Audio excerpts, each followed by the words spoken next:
I know what you're thinking.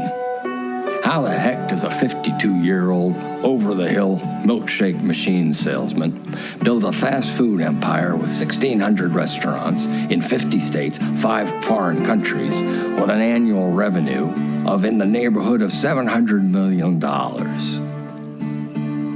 One word: persistence. We interrupt this program to bring you a special report.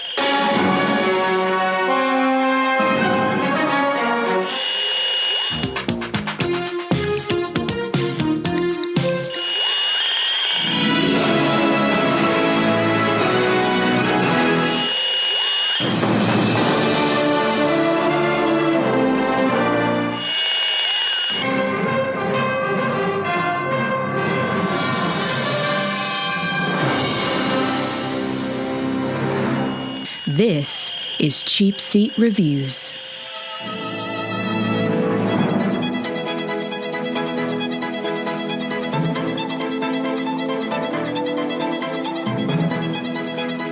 Hello, and thank you for listening to Cheap Seat Reviews, the podcast that explores the Hollywood film industry for the greater good. This The greater good is episode 188, and today we are talking about The Founder. The movie about the what's it called? The McDonald's, yeah. I am Sean Allred, and joining me tonight is Andrew, Milkshakes Without Ice Cream Jimison. I need some of that powder. I have to be honest with you, that scene when she was mixing the powder in the water, all I could think of is that water's probably not cold. Yeah, it's gonna be a warm. That's gonna be like one of those milkshakes my daughter leaves on the table. Yeah, you accidentally take a swig because like a day after, because you're like, oh, Yeah, you know, this is. I always wondered why when you leave a milkshake from McDonald's out on the counter, it turns into some sort of like styrofoam. Yeah, Just let it sit there for a while. well, they've since gone back to ice cream. Anyway, and Sam is waiting for Cheap Seat Reviews to make it big so he can write Sean out of the show. Vector. I've been waiting for almost 3 years now. Yeah, so I figured I could do one of two things. I could either make it big and write you out of the show, or somehow kill you. No. And one of the things isn't working. Yeah. Well, I'll notice if the threats started becoming more real, or if I start feel like you're pushing me out, then I'll know the show's made it big. Until then, I think we'll just keep the status quo. Anyway, cool. So we're doing 2016's The Founder. Before we get too much farther into the show, I'm going to do some of this stuff at the beginning of the show now, because I'm going to change some things up, because it's been 188 episodes, and I'm going to change some things up. So, yeah. Sean, put your pants back on. Oh, sorry. Yeah, man. That's not the change. No, we're going to video with my. No, I'm just teasing. I'm going to go ahead and say it now. Go to our website, cheapseatreviews.com, and like, subscribe, and all that stuff on YouTube, iTunes, Stitcher, Google Play. I have a sinking suspicion that a lot of people, like, once they hear our out of 10, they just shut the podcast off. So I'm just going to go say at the beginning, leave us a review on iTunes. We really need the reviews. More people that leave reviews can then it'll bump up on iTunes list, and then we can get more listeners. There you go. There's the show plug at the beginning. Will read your review. Oh, yeah, I got say something funny about Sean, and he will actually say something funny. Well, on air. I'm gonna be straight with you. We're still waiting for that part to happen. I turn our podcast off after I hear what movie we're doing. No, I don't blame you. Okay. I mean, I don't. No, I mean, like when we record, I just shut down. All right. Well, what are we doing next week? Yeah, that's why half the time you still ask me during the middle of the week what we're doing this week. I'm just too lazy to look it up. Yeah. Anyway, this is how I can't tell you how many times I've watched like the movie 2 weeks into the future. Instead of the one we're supposed to watch. Oh, nice. Yeah. Well, it's fine. Anyway, sorry, no one cares. This is how the sausage is made. Anyway, so speaking of sausage, Andrew, tell us, what is this movie, The Founder? Well, I would love to do that. Just a second, because I am now looking at Mr. Ed Keaton. All right. Oh, yeah. The Founder is the story of Ray Kroc, a salesman who turned two brothers' innovative fast food eatery, McDonald's, into the biggest restaurant business in the world with a combination of ambition, persistence, and ruthlessness. Yeah. And powdered milkshakes. Powdered milkshakes. What a crock. You think he made the shoes? I just spelled with a C. No. The Crocs? Yeah. Yeah. I don't know. A lot of people in kitchens wear those because apparently they're comfortable. Yeah, and I think like slip resistance, maybe not. I don't know. Anyway, I'm joking. Obviously, that's not a thing. All right, cool. Let's pull up a comfy chair and dive into this movie. So this was the first time for the three of us, right? For this movie? Yes. No. But I can't tell you how many students have said, Mr. Vector, have you ever seen The Founder? It's really good. You should see it. And I usually tell them, shut up and sit down. Stop using that weird voice anyway. Yeah. When you talk to me. Because they always stand up when they talk. Is that a thing? I make them do that. Yeah. On the table? On the chairs? Yeah, only when it's my captain. Yeah. My captain. All right. So I actually saw this on the plane on the way to Europe this summer. Did you actually get to so listen you've to seen it? it before. Yeah, and I loved it. Oh, okay. Did it have was there any cuts? Because sometimes the planes will cut a lot of scenes. No. This wasn't like the time that I flew to Berlin. No. London. Sorry, London with the Appalachian Marching Band, and I was watching. Yeah, I think I was there with you, by the way. Yeah, I was watching Wedding Crashers on the plane, and the captain came on the speaker and said, "Ladies and gentlemen, this is your captain." And the picture froze, and it was right at the scene where the naked girls were falling on the bed, and there was a 5-year-old little kid sitting next to me. Nice. Oh, And his mother was like shielding his eyes, and I was apologizing profusely. But that did not happen in this movie. That's No, just there a was funny absolutely no aspect that I liked nakedness. it. Yeah. that is quite awesome. No, that's actually pretty great. All I right, put a cool. little hair on his testicles that day. That's what I like to think. Anyway. Oh, okay. That might not be good for a 5-year-old. Probably not. Oh, yeah, there's Sam. I'm sorry. Yeah. It's okay. Cough button.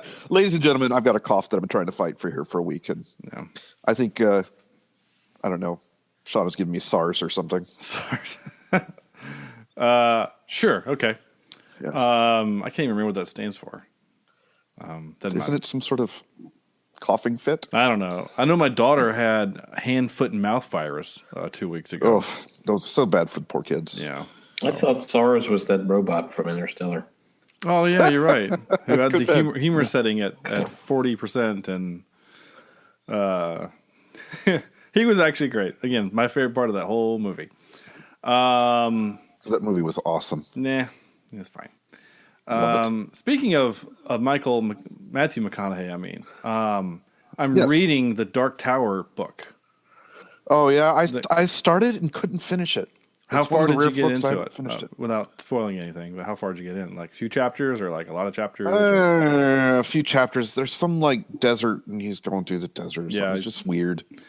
Yeah, I don't think I'm very far into it. I'm listening to audio, so like audiobook, so it's like a little bit less like of a commitment. You know what I'm saying? I'm listening to it. I mean, it's interesting and it's a little weird, and I've not seen the movie, and I'm going to watch the movie after I finish the book. But Do they talk in Western accents, though? Well, the voice actor that's doing the audiobook doesn't. Okay. But they have like a different dialect. Like, I mean, if you remember reading it, it's like, I'm almost thinking of it like, it's like pirate cowboys because of the language that they use. Like, it's easy for me to kind of see like Captain Jack Sparrow in this world because of just the way they talk. And instead of saying yes, they say yar, which is kind of funny. Yar, And then partner. but they say things like "if you please" and if it pleases you, and a lot of like this. They call it the high language or whatever. I mean, it's kind of interesting so far. And anyway, so I don't know how far into the book I am, but yeah, it's one of the rare ones. I mean, I thought I was going to love it. I didn't. So. I mean, so far I don't love it. It's just fine so far. That's what my parents used to tell me. So how's your son Andrew? Well, we don't love him, but he's fine. He's fine. Yeah, he's getting by. I thought I was going to love him, but I didn't. Yeah. Oh, that's sad. Andrew. Makes me hurt. I don't really know how far. Anyway, that's not the point. My point is the founder. Yes. With Michael Keaton, your Batman as the star, like Andrew said, Ray Kroc. So we'll do our typical how you guys felt about the movie in a second. Well, I remember when this thing first came out, I was super fascinated by it because honestly, I loved the Notebook, not the Notebook, the Social Network. Wow. And I think that's called a Freudian slip. Okay, Yeah, and you just pulled a Sam there with movie titles. That's well, yeah. In fairness, interesting. of the chick flicks that that my wife has asked me to watch with her, Well, that one actually was probably one of my favorites, honestly. Of What? The Notebook? yeah, it's for what it is. It's a pretty good movie. yeah, you're right. I mean, Rachel I have McAdams It's is just not something you should admit if you well, haven't. I don't really care. I mean, plus I had friends that worked on it. Like I have like You've lost your man card. no, I That's haven't. it. Stop it. James Garner? Is your friend? James Garner. No, he's not my Garner? friend. James Garner. But I had like I knew the sound guy for that movie. Jonathan Gaynor is his name. And a couple other guys that worked on. I knew the set medic for that movie, and so they were telling me Isn't a bunch that of the movie where they hated each other Yes, in real life? Okay. yeah. Ryan Gosling and Rachel McAdams didn't like each other. But like I know a bunch of cool like behind the scenes stuff about the movie because I knew people that worked on it. You know, so like James Garner. I mean, James Garner was old when he made that movie, and he had a bad habit of looking up at the boom mic. So. That's why you have to mic underneath him. So, like, they'd be sitting there talking, all of a sudden his eyes would just start drifting up, and he'd just start staring at the mic, and they'd have to call cut and say, James. And he's like, oh, sorry. It's just movement and above me. And, just, you know, like that happened a dozen times. And supposedly, I know no one, people that listen to this episode probably don't care about this, but maybe do. I don't know. But, like, the director was, like, this dirty old man, and he wanted... Like they would like during the montage. Sam, have you seen it all? You probably haven't seen it yet, have you? Oh, I probably will never see it. That's fine. But there's like Although it has Rachel McAdams, who is on my list. she's wonderful. And but anyway, there's like montage of them like throughout the summer of love, right, where they're having a good time and then fighting and like it's whatever, right? It's the relationship. But he wanted more like intimacy between the two of them, like going into an alley and like making out, and he'd lift up her skirt and. What? Yeah, and like people that were on set that were like old enough to kind of have lived in that era, like people didn't do that then. You understand that, right? This is the 40s. Like we didn't do that. Steady. And then of course like the sex scene that's in the original, you know, theatrical version is significantly shorter than the director's cut.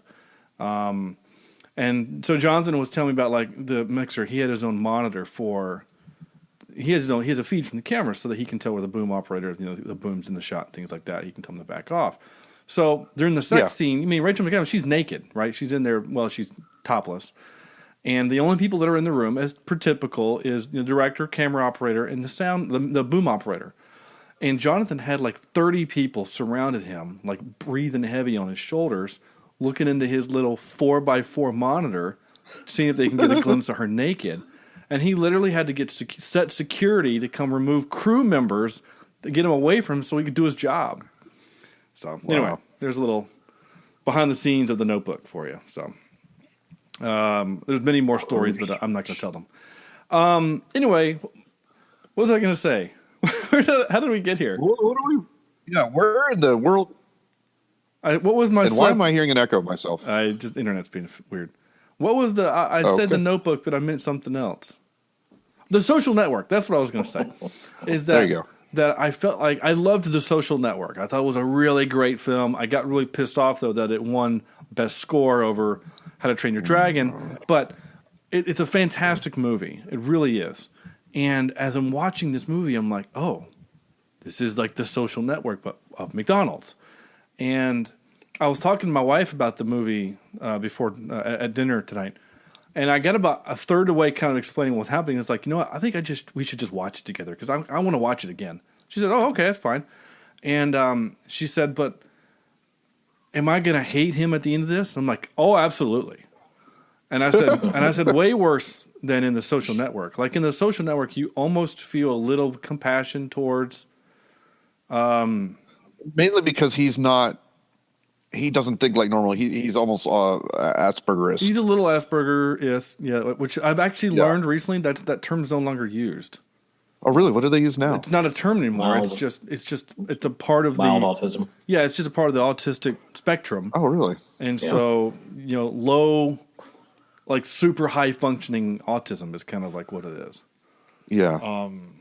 Like, did you ever see The Accountant with Ben Affleck? No. Oh, you need to watch it. It's a really good movie. Okay. He plays autistic. You would consider that like super high functioning autism. Is that like he understands social norms but doesn't use them? Like he understands why you're supposed to shake someone's hand but doesn't because it doesn't feel natural. There's things like that in the movie.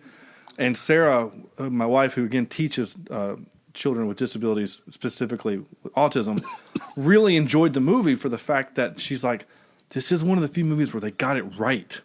They got the autistic parts right. And they didn't make it seem like a crutch or a disability. It was just part of his life. And he used his other skills to help him succeed. His accounting skills. His accounting skills. I mean, the autism, part of our, you hear about some people with autism, they're savants with math. And it's because that parts of the brain are amplified where the other parts are not. Social communication skills, things like that. And so it makes him a great accountant. It also makes him kind of emotionally detached, which makes him really good at the other thing that he does in the movie, which is killing people. You just ruined it. No, I didn't. Got it. I didn't ruin anything. But it also has the guy who plays the Punisher in it.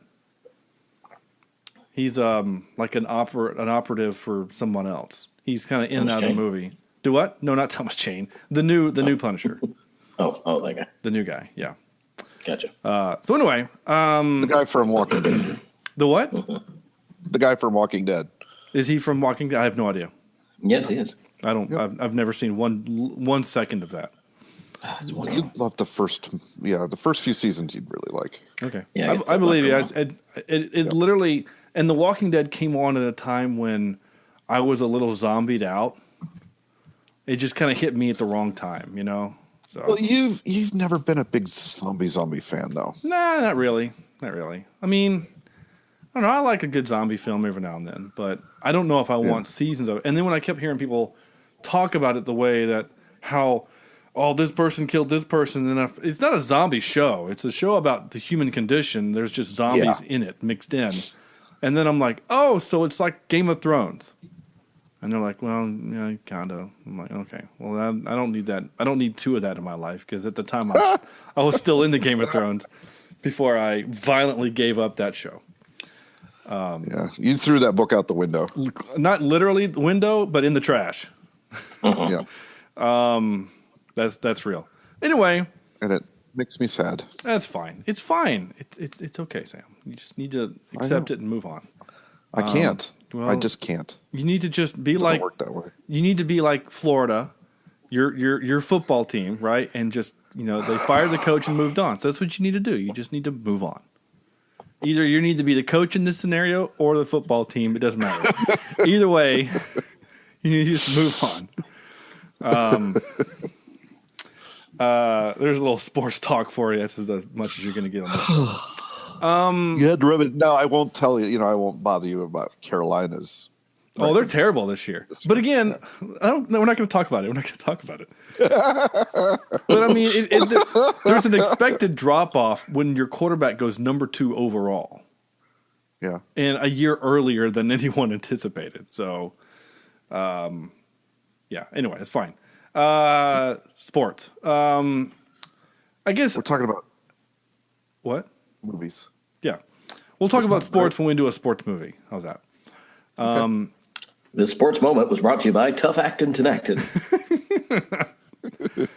I actually wouldn't mind doing a sports podcast one day. Oh, yeah. Yeah. About tough acting to acting. Not about that.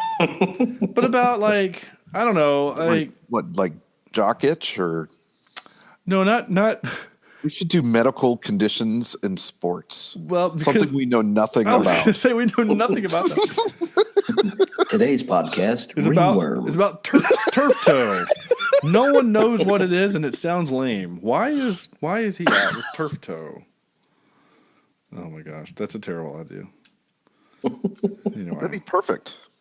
It would be funny. I know we're getting on a weird tangent here, and again, we hadn't even done our intro for the podcast for this show yet, this movie.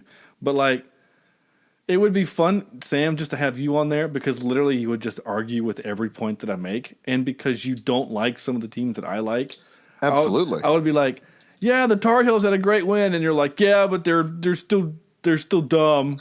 They're weak. It would be funny, and then I'd make fun of Florida and all that stuff. Anyway, no one cares. No one cares listening. I'm pretty sure no one cares. No, not at all. Actually, you know what we do care about? The founder. You know what's at the forefront of our minds? Yes, the founder. You know what's at the forefront of the week of my mind for this movie? Hamburger. Is so I'm not gonna lie. I was eating Wendy's while I was watching this movie. And you know what? I didn't feel bad for 1 second because one, Ray Kroc is an asshole, and two, wait. Now, and we will argue, I believe, on the facts of poor Ray Kroc and how I think poor Ray Kroc. Yes, that he is portrayed in this movie as a asshole, but there could have been extenuating circumstances that made his situation why he's perceived as an asshole. But we don't know those because the movie doesn't show them. I can only if you go look off. at history and if you know business, you understand a little better about why he did the things he had to do. No, I get. I mean, he was, for all intents and purposes, he was kind of a desperate man. I mean, he was obviously someone that had spent his whole life trying to make the big deal, and they kept making fun of him, like, "Oh, is that the hide-a-bed in the kitchen, or is that the other thing? What else are you selling, Ray?" You know, like he's always that kind of used I've seen car. you before, or I never forget a face. Yeah, he's kind of gotten this. He's this constant used car salesman guy, and so I don't blame him for latching on to McDonald's. What I do blame him for is all the asshole stuff that he does after that. And how he does the things that he does. I mean, and my wife's point was... We'll get into it. We'll see what you mean. But what I'm saying is, though, is like... Because Sarah was asking, you know, am I going to like him more or less than the Social Network guy? Yeah. And I said, you're going to like him less. And she said, that's going to be tough because what he did to Eduardo Saverin, she said it actually like frustrates her. She's like, there are literally like when I watched that movie, I quit Facebook for a week because it made her so upset. Oh wow. So I mean, yeah, a whole week. Oh gee whiz. Well, yeah, you know. But anyway, still. For some people, I know. For some people, that's tough. I'm not saying that she's addicted to it. Anyway, I better shut up before she hears this episode and gets pissed. Just like we're addicted to fast food hamburgers now for 15 cents. Man, 15-cent burger. I'd go buy like 7 right now. Yeah, for 15 cents. What did he get? He got fries, a burger, and a drink, and it was 35 cents. Yeah, and he got change back. Yeah, because he probably gave him 50 cents or something, right? Like, you know. Yep. Crazy. And he was making phone calls with nickels. Love it. Yeah, well, it's the 50s. It was the roaring 50s. It's different. Yeah, it's a different time. Oh, oh man, I wasn't ready for that. It was the devil. Oh no, it was it was a different time. There we go. Yeah. Chad, thank you for coming back. Yeah. And thank you, Andrew, for spotting him this weekend and showing us that he is truly still alive. Oh yeah, Andrew sent a group message. That was fun. Cool. All right, so the Cornelius. Okay, sorry. I just want to hear his name. Haven't heard it in a while. Andrew, your initial thoughts on this movie, sir? Oh my God. 30 minutes into the show. Yeah, 30 minutes in. I got to give you some backstory here. For those people that don't know, and for the listeners, I basically was raised in a McDonald's. And I'm not just saying that like we went there all the time. My mother was literally the supervisor of 3 restaurants in the McDowell County area of North Carolina. And so, I mean, when I got done with school, we went to McDonald's because that's where Mom was. And we would sit in the lobby and we would do our homework, and then we would take, whatever, and we would do stuff there. And we were the awkward kids who sat by themselves. I did not know that, Andrew. That's pretty cool. Yeah. And then when I was, I guess, 13, 14, I got a work permit and was able to work in the drive-through and work, back in the kitchen area and do stuff basically out of sight of the common folk. But so McDonald's, I owned literally every McDonald's Happy Meal toy from the time that I was born to, I don't know, when I was 12 years old. And McDonald's was a huge part of my life. So this movie kind of has a personal aspect to it for me. And seeing this story, which I did not know, really changed the way that I kind of felt about it. And, you would think that growing up in a McDonald's, I would hate the food, and it's just, honestly, it's just been recently. I'm 33 years old now, and it's just been in the past maybe year or two that I have stopped eating McDonald's food, just because I finally have really gotten to the point where I just don't want it anymore. Well, and when you get older, your metabolism isn't quite the same. Yeah, you can't eat like true. we did when Just you so were. you know. Yeah. Yeah, and so I'll probably have some sort of weird cancer from the powdered milkshakes, but I think those were. I think because I they did were. have my fair share.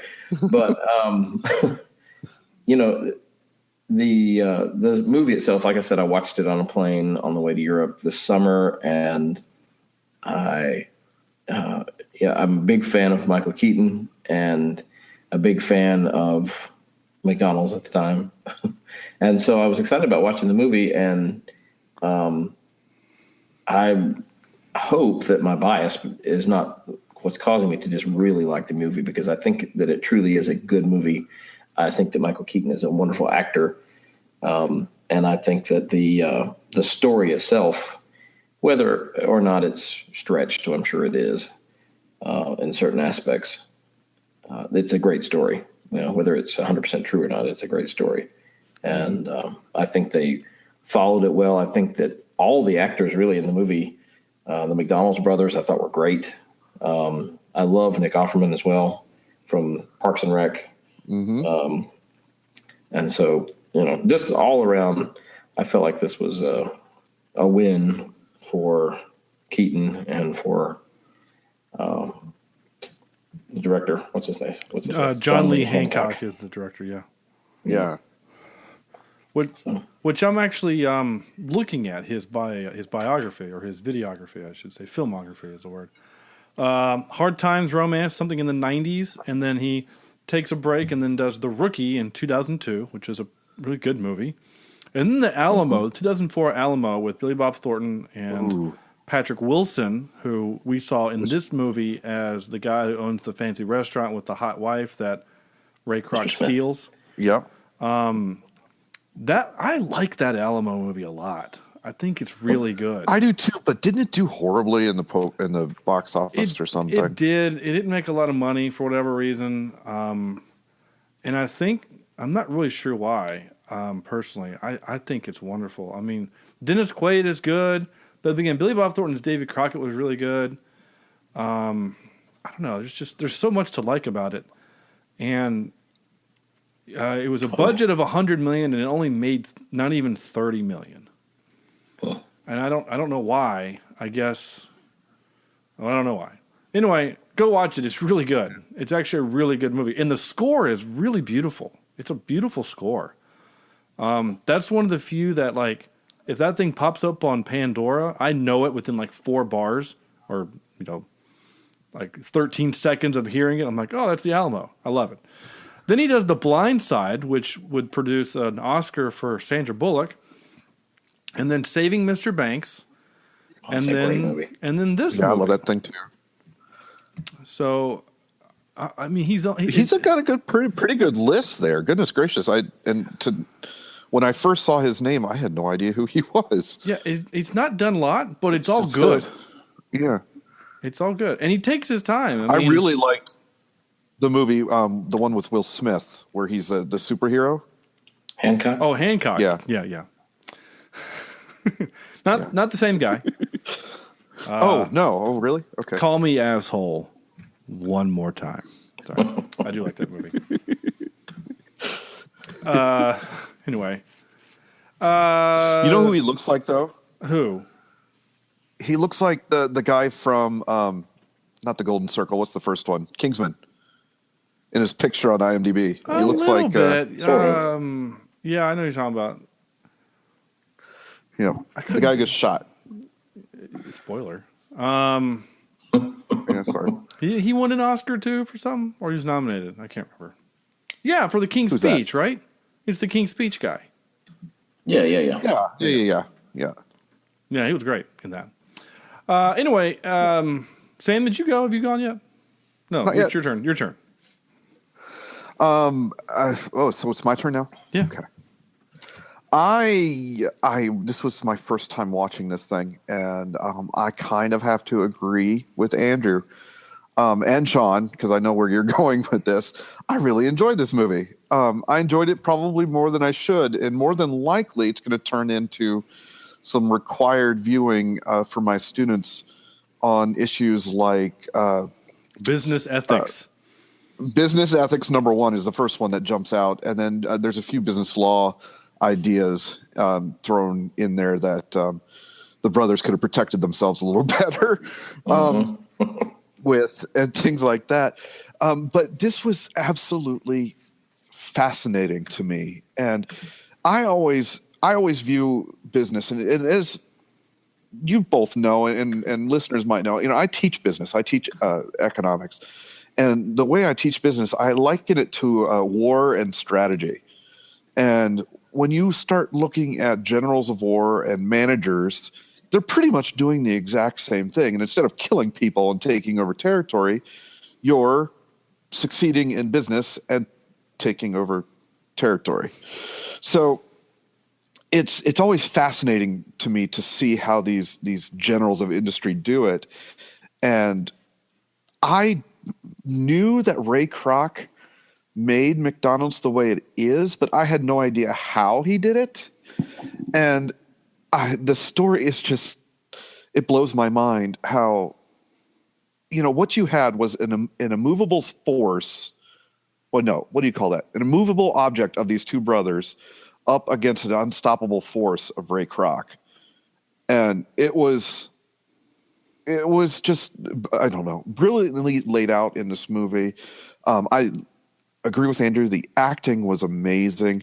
The brothers were rightfully ornery and kind of small town folk. It's folk that you would see in a small business, and maybe lack that foresight that Ray Kroc saw in all his traveling and all his sales.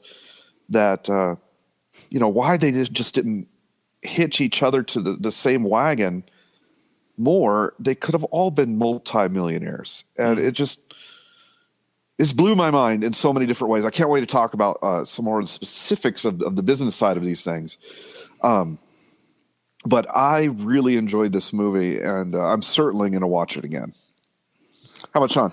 So I just made the mistake while you were talking of going into the review section for this movie.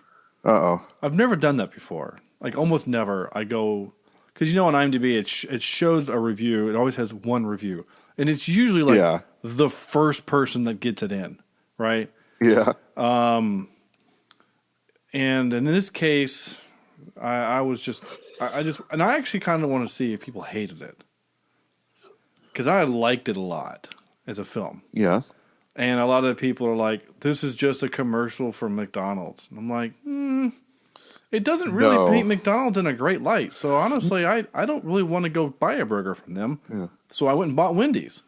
Honestly, that's legit what happened. I was like, and frankly, I don't like McDonald's food. And that's just me, though. I mean, it's got nothing to do with this movie. I think the burgers are too peppery and salty. And there's too much bread. I love their French fries. up until about 2 years ago, and then I think they changed the oil that they used. It tastes different for some reason. I don't know why. But I'm picky with that. Like, love Burger King. I think Burger King makes a good burger. But their fries are awful. I can't eat them. I would rather eat cardboard. Seriously, it's warm cardboard. I do like their onion rings, though. And then I like Wendy's, and I love Taco Bell. And I've had an In-N-Out. In-N-Out's great, though we don't have them here on the East Coast. Jack in the Box is awful.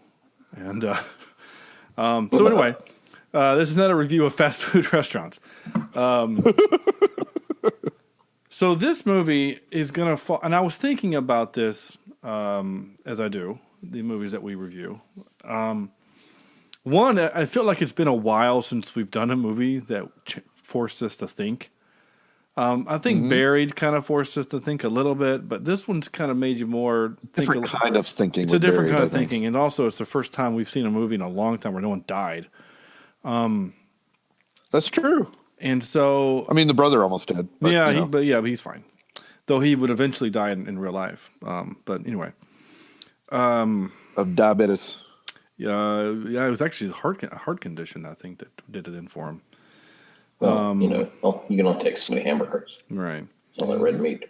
So anyway, so I liken this movie to, I'm thinking of other movies that we've done for the show. Wolf of Wall Street kind of has obviously not for the language or whatever, but it's this. Is it more of a character study, maybe? It's definitely a character study. It's a study of the human condition, right? Of what people are willing to do to each other. You know, sometimes we watch that like in We Were Soldiers. What are we willing to do to each other? We were willing to kill them in very violent and awful ways. In this movie, or Waterboy, or Waterboy, yeah. How mean can we be to this person because he's different, because he's special needs, right? And in this case, it's here's an idea. You guys don't know how to do it, so I'm going to make it better, and then I'm going to punish you for it. I mean, Ray didn't have to build a McDonald's across the street from the Big M. He didn't have to do that. He did it out of spite. He did it to prove to those guys, I'm better than you, and I beat you. And not only am I going to beat you by forcing you out of your company, offer you a handshake deal that he would not live up to, I'm going to then put you out of business of the store that I let you keep by building my own across the street from you. I mean, what a dick move. He's an asshole. Yeah. And so there's that. And then and the movie, there's a lot of things that the movie doesn't show us. Like, how did he get Patrick Wilson's wife away from him? Right? Like, well, did you know that he had another wife in between? Yeah, there was a second wife between. Oh, really? No, I didn't know that. First and third, yeah. That's kind of funny, actually. Yeah, for like 5 or 6 years, and then he divorced her to marry the Miss Smith. I mean, did he die or did he steal her away? Right. Yeah. You know, I did have questions on that, and I couldn't find it anywhere online in terms of how that happened. And I will say this: the movie does have our hopping man. We haven't had our hopping man trope in a long time. But I never felt there was any resolution. Remember, he franchised a bunch of his douche golf buddies, right? Those were all douches. And they are like, we're going to have our McDonald's with fried chicken and burrito, like all that stuff, right? And he goes and he yells at them in a golf course, and then we're past it. And I thought, wait, what did he do to those? Did he kick the franchises out? Right? Did he what was the resolve there? Like, we never got any resolve from that, and that's so I was confused. Like 20 minutes later in the film, I'm like, what happened to those guys? Like, did something happen to them? I don't know. So anyway,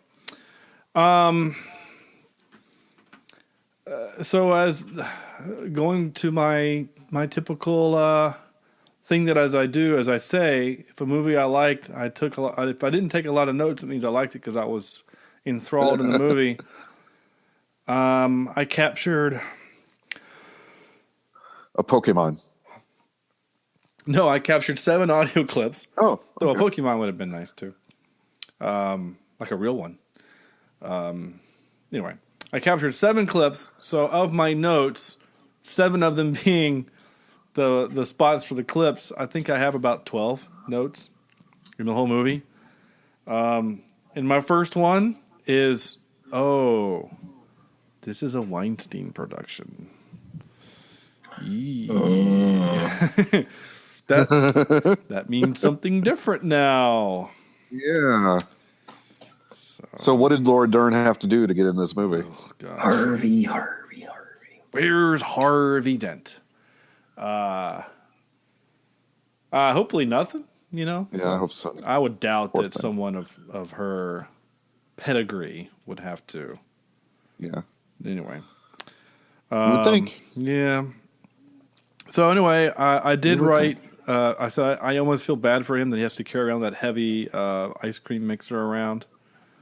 And then I wrote. So when we're getting their story of how they got to McDonald's, which was a cool way of telling a story. I love the way they did it, like kind of finishing each other's sentences and then throwing in a little bit of video so we can see what they're saying along with just the story. Like I loved the storytelling concept that they did. The director did for that. But I wrote, this is the darkest freaking restaurant ever. Like, could anyone turn on a light bulb? How could you even see to eat? And then I did write cool story, bro, after that. And then I wrote, they need to put parking lines in their parking lot so they could, because they had just cars everywhere. And I was like, that's your problem. But even before this, though, I love the way the movie set it up to show you the difference between the McDonald's speedy delivery system and what had existed at that time at all these car hops. Yeah. Drive-ins, Yeah. Or the drive-ins, where he's sitting there waiting, he's frustrated, the food's not right, there's a bunch of riffraff. It didn't look appealing. We all look at it now and you think, oh man, that drive-in, let's go to a drive-in, it'd be cool, retro, Yeah, let's go to Sonic. Yeah. Yeah, at that time, those were a little seedy and... You guys want to go out to Sonic and hit the jukebox and smoke a few cigarettes? Right. Exactly. Yeah. So apparently we're also in 1930s New Jersey. Andrew just slipped into Boardwalk Empire all of a sudden. What of it? Yeah. But they sneakily added that so that when you did see their restaurant, you were just as amazed as Ray Kroc was. As he probably was when he saw it too, after being in all those different other restaurants. And I love his reaction. He pays the money, and then there it is. And he says, "What's this?" And he says, "This is your food." And Ray says, "What?" And the guy says, "There's your burger, fries, and Coke." And he says, "I just ordered it. Are you sure it's right?" He says, "Yeah, I promise you, it's right." And he says, "Well, what am I supposed to do with it?" He says, "You could eat it at home or over there or in your car. Where is the plate? No plate. You just eat the burger out of the wrapper, like throw away and just throw it away." Like it was like this convention from the 50s of this doesn't make any sense. When we look at that now and go, I mean, I know probably everyone listening to this podcast has not only eaten fast food in their car, has done it while driving. So we're looking at that and kind of chuckling, going, wow. Well, it kind of reminds me of like when you give your grandparent a smartphone. Right.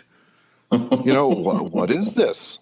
How do I use it? Right. Where's the dial? It's that same type of change in technology and the change of way you use something that is totally just industry setting. Right. Totally changes everything.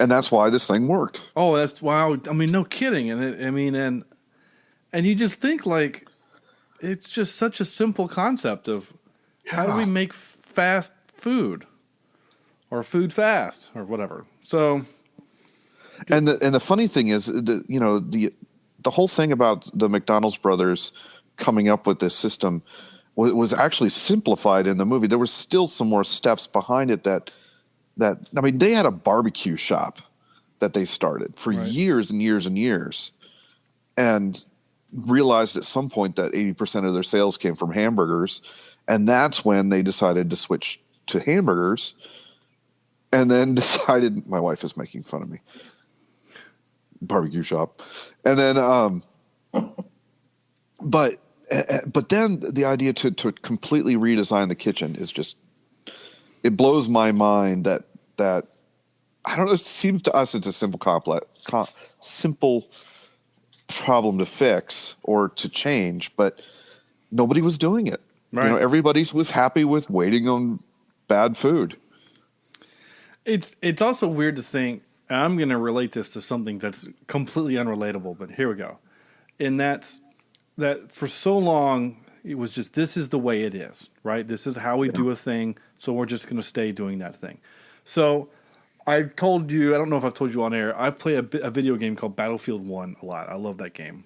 And it's a World War I first-person shooter, which is weird because World War I I don't think is very... We don't know much about that war because it's not... There's not movies made about it. There's not books written about it.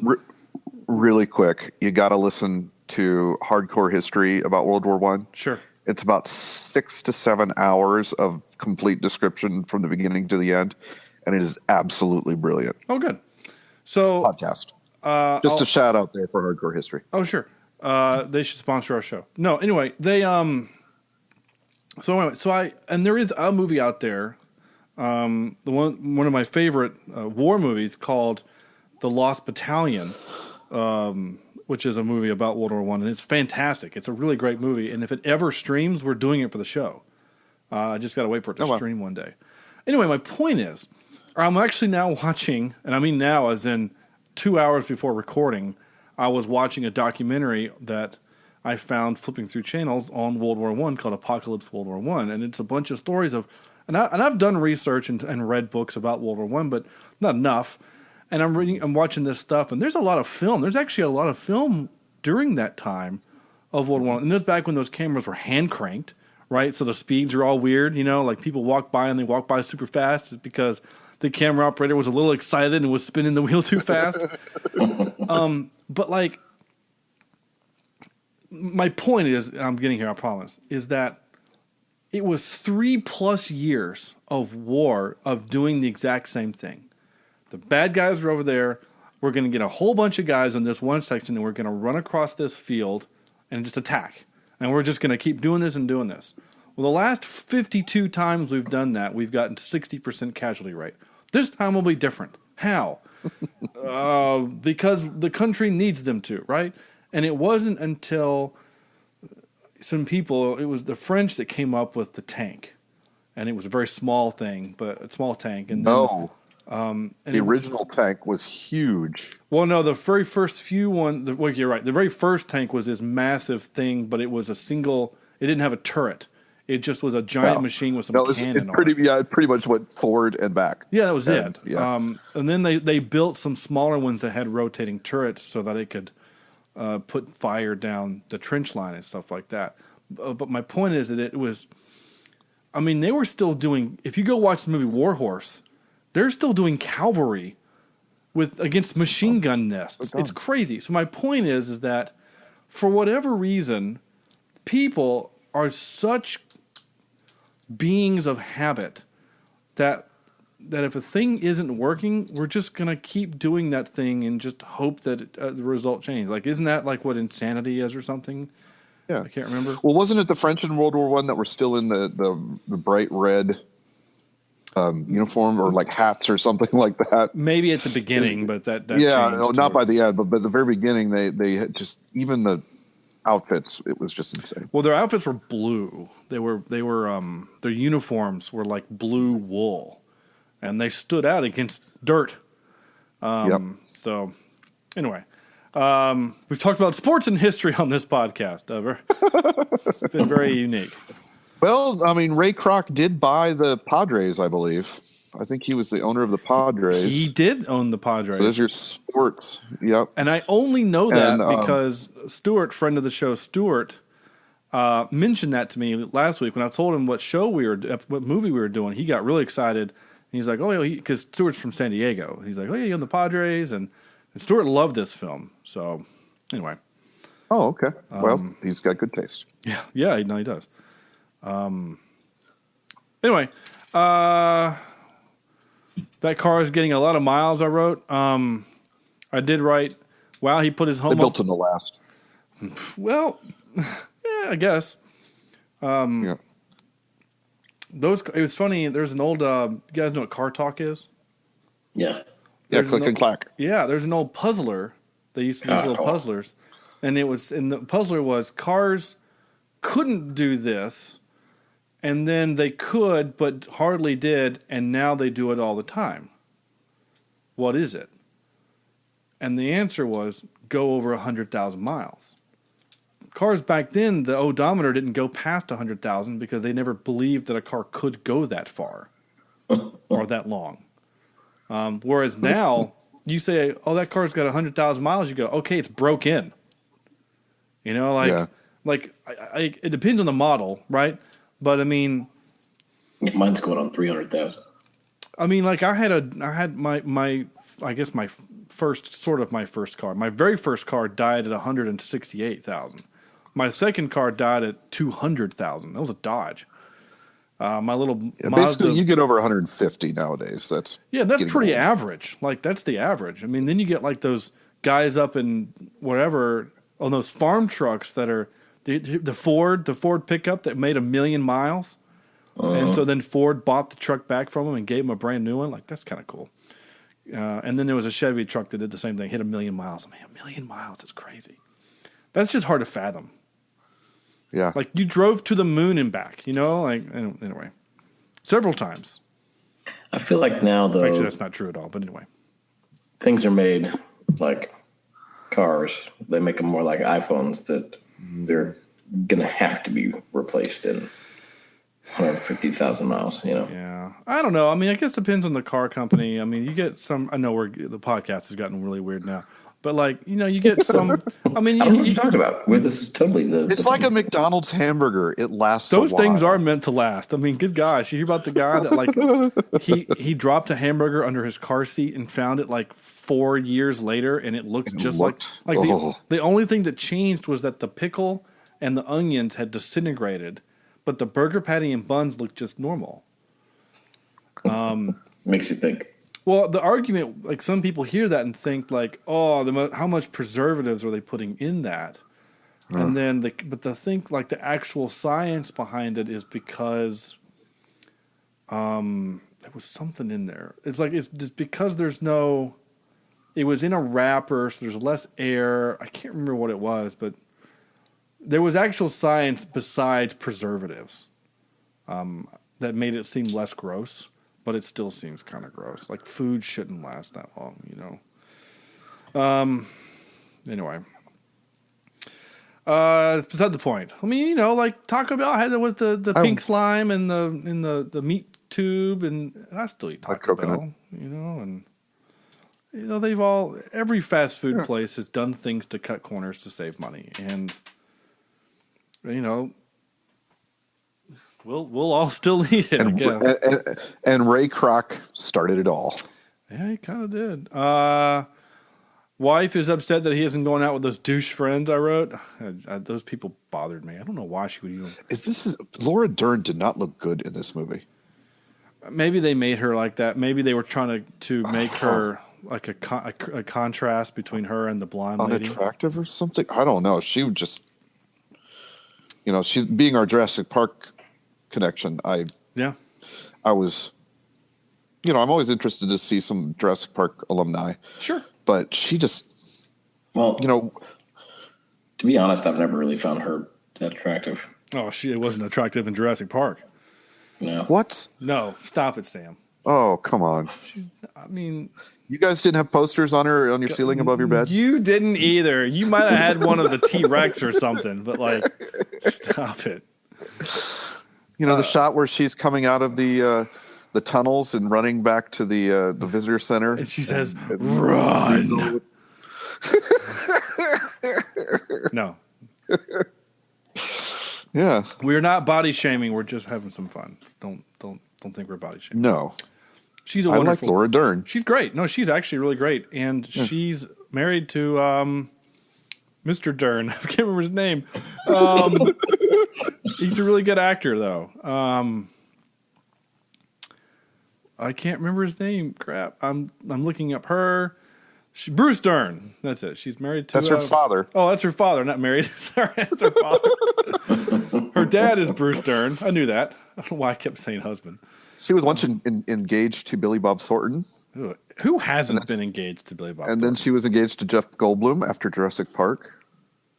Really? That's weird. Yep. Anyway.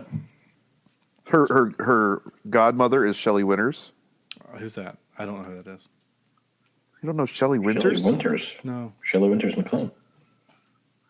She's the girl, the lady. She's dead, but she was known for Alfie and Lolita. Oh, yeah, okay, yeah. All right. Like one of those old school Hollywood actresses. Yeah. Wow, she's tall. She's 5'10" and a half. I know. Almost tall enough to not have to drag a flashlight by a cord. While being chased by a velociraptor. Yeah. Yeah, you're right. Treat Williams. She was dated Treat Williams, Rennie Harlan, Kyle MacLachlan, Jeff Goldblum, and Billy Bob Thornton. She would eventually marry Ben Harper. She's only 9 years older than Reese Witherspoon. No. Okay. What does that mean? Yep. And do you know that she was delivered via cesarean section? Wow, this biographical. What the heck is up with this IMDb information? It's just whatever. Oh my gosh, I wonder if that's true. Oh, Dern's preteen gawkiness matured into lithe beauty. But this doesn't prevent Dern from fearlessly throwing herself into a wide variety of roles that are sometimes unflattering. I'm always curious as to who writes this stuff. It's got to be like their own publicist and crap like that. Anyway, she's a fine actress. Oh, she delivered both her children naturally at home. Oh, good for her. That probably in one of those little pools that turns that weird gurky red. Oh, stop it! Stop. Color. Stop! You're going to. I just don't understand. You're going to make our listeners throw up. I mean, how do you get that water out of your house? How do you get the smell out of your house? That's actually a good question. What happens if that pool springs a leak? No kidding. Oh, that's the worst. I've never thought about that. You know? There's that movie that they do that, like What to Expect When Expecting. They have like a water burst scene and like. So like, do you have to? You know how when you drain a pool, sometimes you'll put the hose in it and you have to kind of suck on the hose to get the water started. Yeah, it's like when you're doing a fish tank. Yeah. So do you have to do that with the water in the birth tank? I don't know. I guess you get a pump. I guess I don't know. You do have to do it when you're trying to drown your competitor. That's true. Yeah, that was rough. Speaking of business ethics. I wonder what was the problem. You had the two brothers who would say no to everything, right? But the one brother, really. One brother, and I just wonder if they could have communicated better. Was this a bad marriage? Who was at fault? Who was Ray being a jerk, and then in reaction, Dick was being too hard. He was just really, Sam. You know what I mean? He was. He just turned into a stiff. He couldn't be moved at all. Yeah, you're right. He dug his heels in, and it almost felt like, to the detriment of his own company. Yes. That it did not matter what Ray said, he was going to say no. Yep. And in that retrospect, I started feeling less sorry for the brothers, and I felt the frustration that Ray was feeling.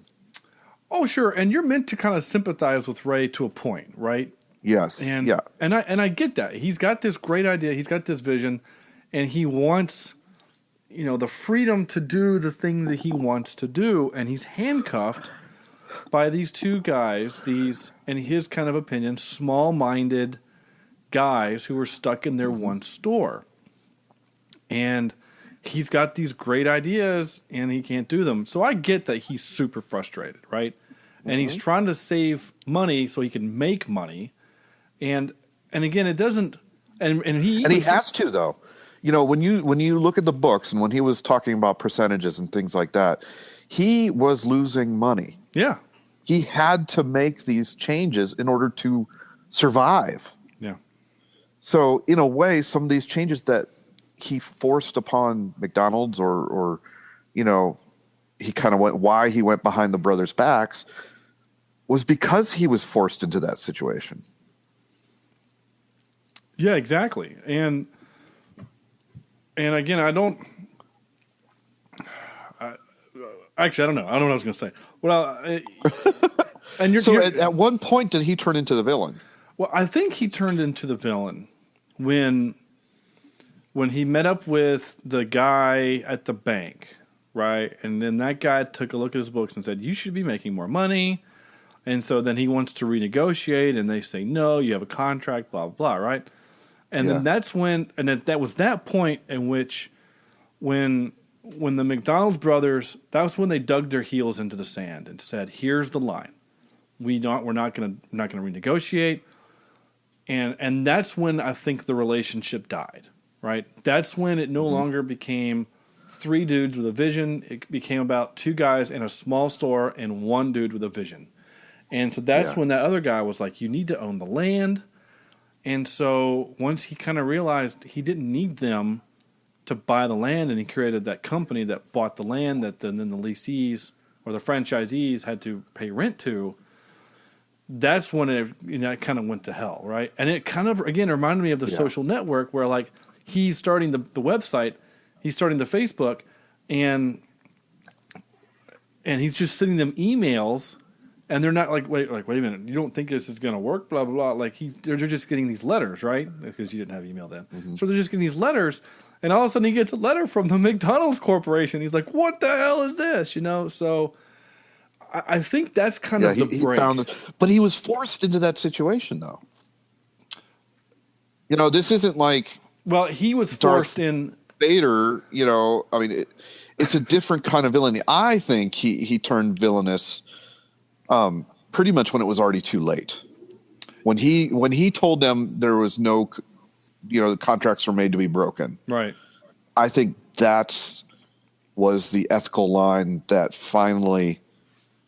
had crossed over into the other side. I'm with you there. I think whether it was that particular sentence, it was that phone call, that scene, when it was the decision, because he had made that decision before that phone call. Oh, he had his lawyers there. He knew what he was doing. He knew what he was doing. He was ready to go. And that's just where and you're right. That's kind of the moment in which he becomes the bad guy, the villain, whatever you want to call it. And he would have his dream realized and live out his days. And I don't know if Ray Kroc is still alive or not. I actually don't know. No, he's gone. He died in 1984. Gosh, okay, yeah. I guess that they probably had a wood panel coffin with shag carpeting. Right, super cheap. He died in San Diego, which of course is Spanish for the whale's vagina. So anyway, he died in 1984. I was 2. So same was already 15. And the crazy thing is, you think about it, in 1984, he started his climb in 1954. Yeah. So what is that? So for 30 years.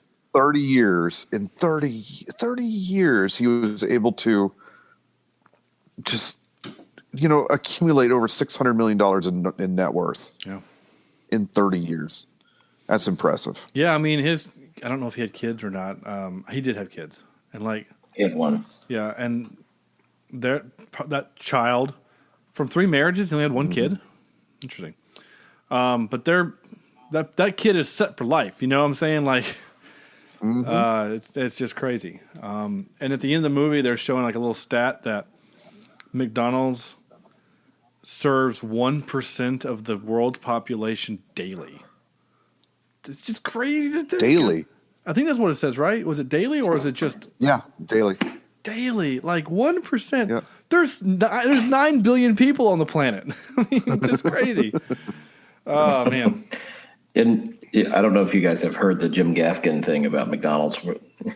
He's talking about how everybody lies about going to McDonald's. You walk in McDonald's and you kind of hide your face and hope that you don't see anybody you know there. Right.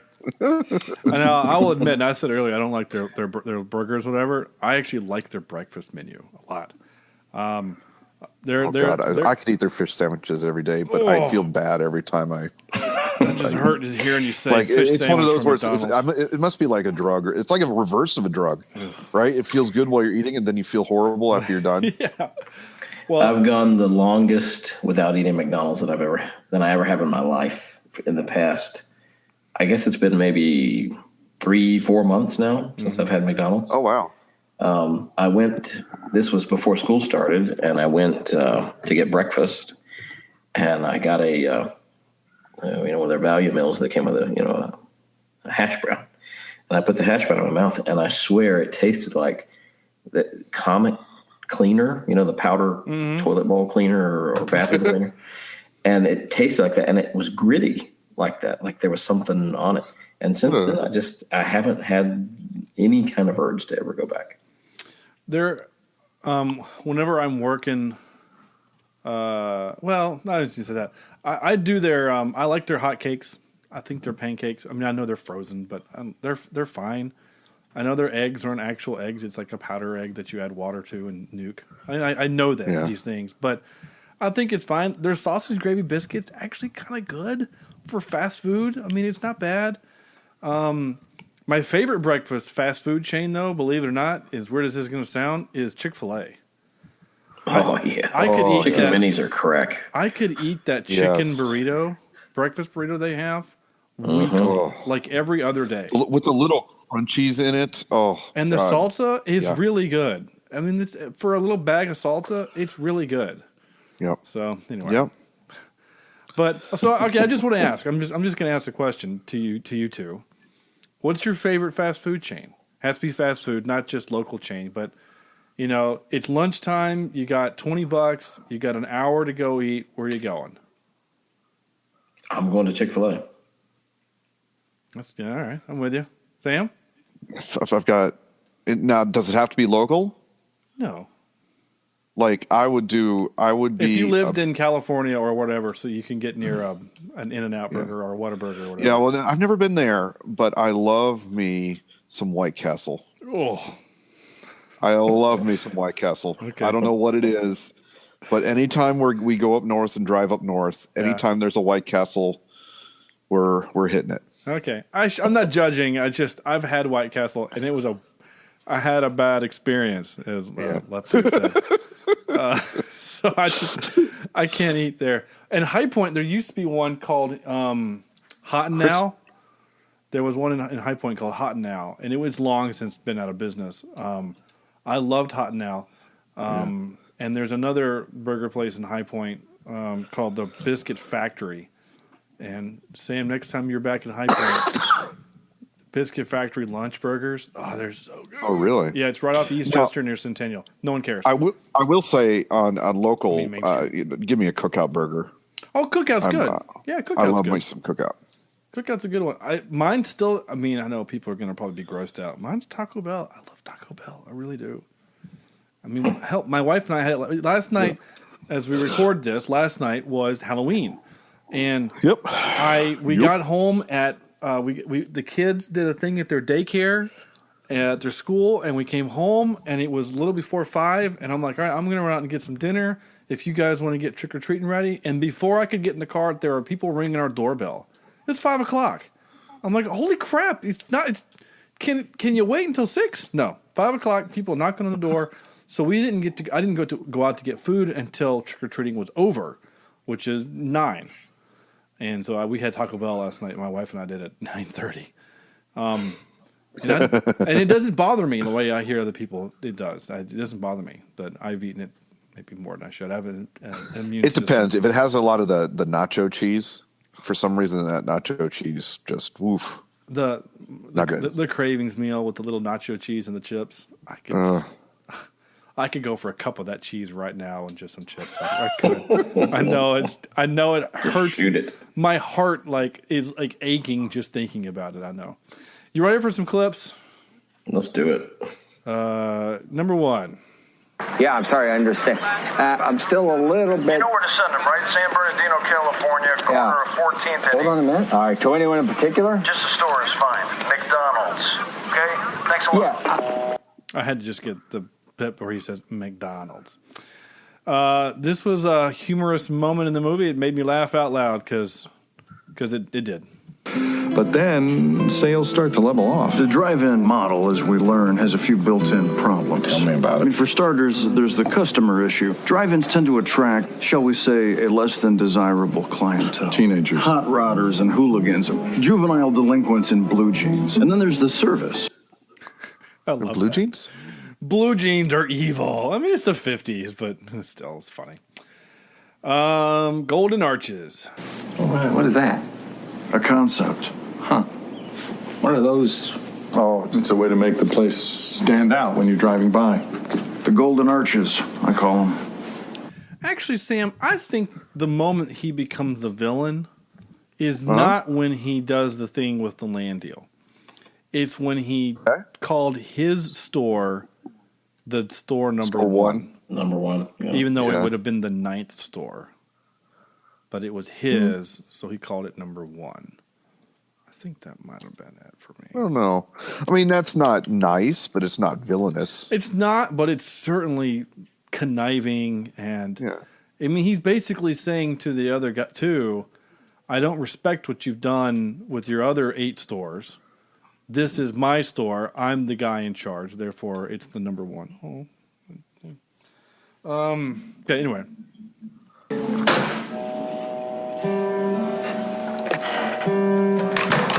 Did he just hang up on you? Yes. Unless we got violently disconnected. Okay. I like that part. That made me laugh. I just wrote pep talk montage. If you've got the guts, got the gumption, got the desire, I guarantee you can succeed. There's gold to be had at the end of those golden arches. Golden arches. Golden arches. Now who's with me? Who wants to jump on that ladder to success? Become part of the McDonald's mishpucha. Now who's with me? Come on, let me see some hands. So I now have to play this.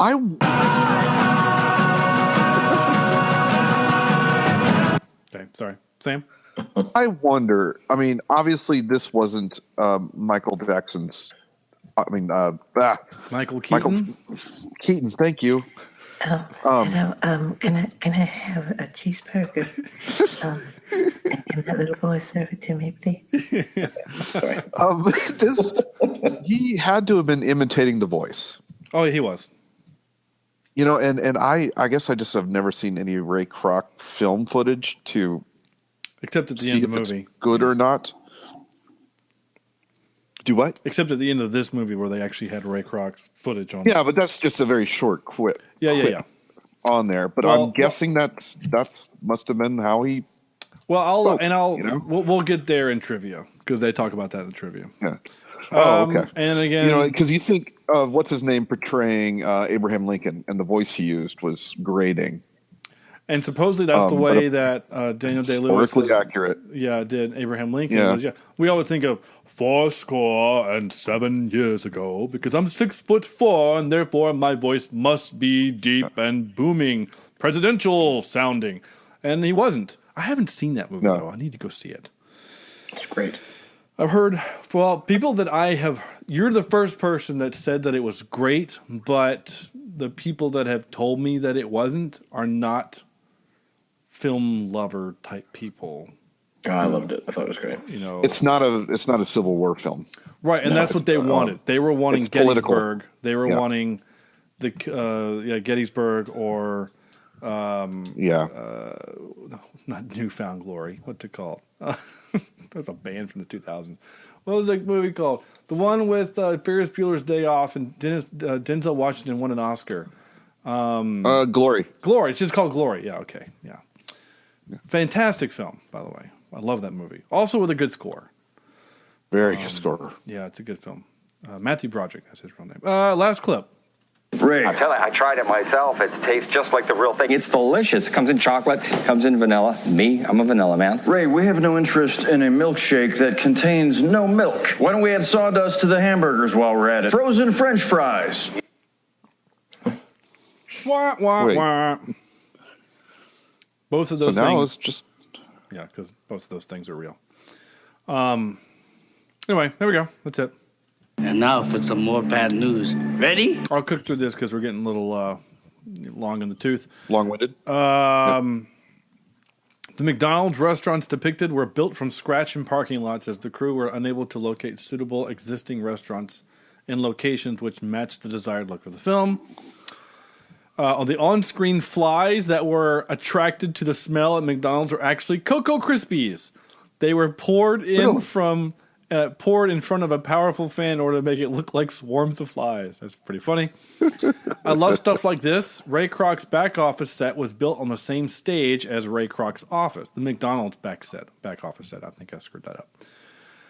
In order to create genuine reactions to the phone conversations, the props and sound department rigged up the phones with speakers so that both sets of phone conversations could be filmed simultaneously.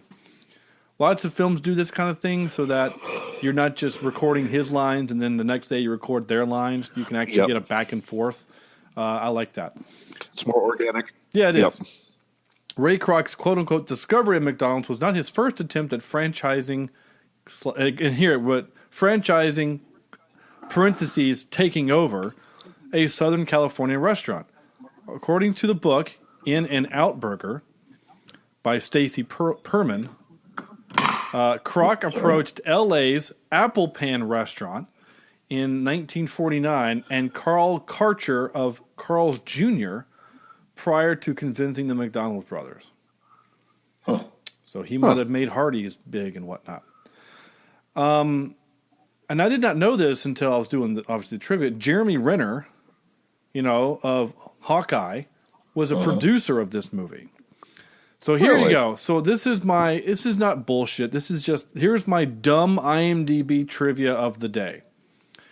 Jeremy Renner worked as a producer on this film, who also plays Hawkeye in the MCU. In the MCU, Linda Cardellini plays Hawkeye's wife. In this film, she plays Ray Kroc's wife. Ray Kroc is played by Michael Keaton, who is the Vulture in the MCU. Okay. Thanks for that. Thanks for connecting all those dots. That was extremely difficult. Yeah. So I guess he would be both our DC and Marvel connection in this movie. Which, by the way, I was watching the How It Should Have Ended video for the new Spider-Man movie. Yeah. And there's a really funny moment that I didn't think about until I watched it. When Andrew, have you seen it? Spider-Man movie? Oh yeah. The scene when I'm not going to spoil anything, but when this will spoil it. Never mind. I'll talk about it off air. Anyway, I don't want to spoil it. Though, didn't we do a spoiler cast for that? That, listeners, is what we call the hopping man of podcasts. Yeah, I don't know, because some people might not. I don't want to have to. Anyway, it's fine. No, I agree. There's some people that might not have seen. Yeah. Spidey yet. Yeah, that's fine. So anyway, go watch it, and then I'll talk about it later. Here we go. Excuse me while I whip this out. Top 3. We're going to do Michael Keaton movies, because why not? And I'm pretty sure we haven't done that before. We think we haven't. I think the only other Michael Keaton movie we've done 2 others off the top of my head I can think of. We've done the Batman, right? The original Batman, and we did RoboCop, the remake. He's in both of those. I can't think of any other Michael Keaton movie we've done. So, anyway, Andrew. All right. Well, number 3 is the movie we just talked about, Spider-Man: Homecoming. Yep. Number 2, Multiplicity. All right. Very funny movie about him being cloned. Yes. Hey, T, if we're going to go pet a dolphin. No, what is it? We're going to go eat a dolphin? Is that what he says? We're going to go eat a dolphin. No, we're going to go pet a dolphin. Yeah, we're going to go pet a dolphin. That's what he says. I want some pizza. And then number 1, the original Batman. Yeah. Okay. And I will say, just really quickly, the one thing I do notice about Michael Keaton is he kind of has this quality. It's like a Christopher Walken quality that I see a lot of his characters in his acting. watching him in this movie, I saw some Beetlejuice. I saw some, slightly slow clone from Multiplicity.